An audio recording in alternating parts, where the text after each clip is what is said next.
Welcome to AIM's CEO Corner. I'm happy to talk with you today about one of our important projects known as the AMP270.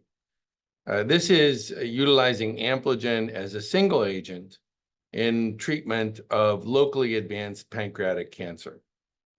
Our basis for AMP270 arose out of an early access program conducted in the Netherlands, where we were allowed to treat both metastatic and locally advanced late-stage pancreatic cancer patients with Ampligen as a single agent.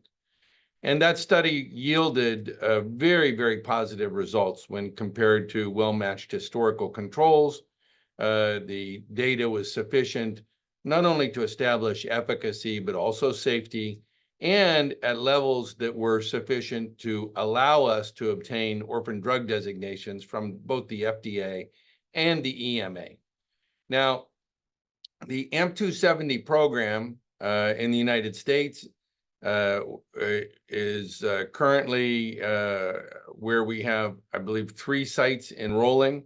We are also on the verge of having Europe open, with the final stages of the necessary European approvals to conduct a clinical trial. We will commence that at Erasmus, as well as other sites in Europe.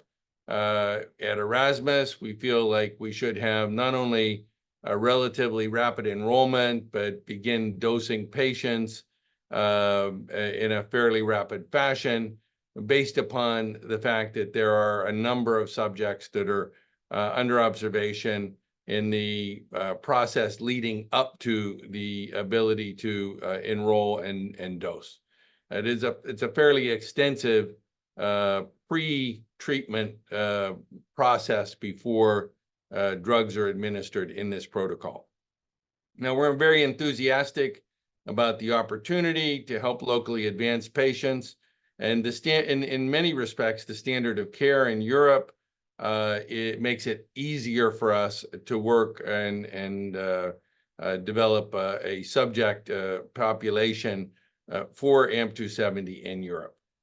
With regard to its coordination with DURIPANC, which is going on as a phase 1/2 also in Europe, we have the ability down the road, if DURIPANC is wildly successful, then perhaps to transition some of these locally advanced patients also into the DURIPANC type model, in as much as the Ampligen seems to work effectively both in locally advanced and metastatic. And of course, that would be the goal for enhancing the efficacy of durvalumab.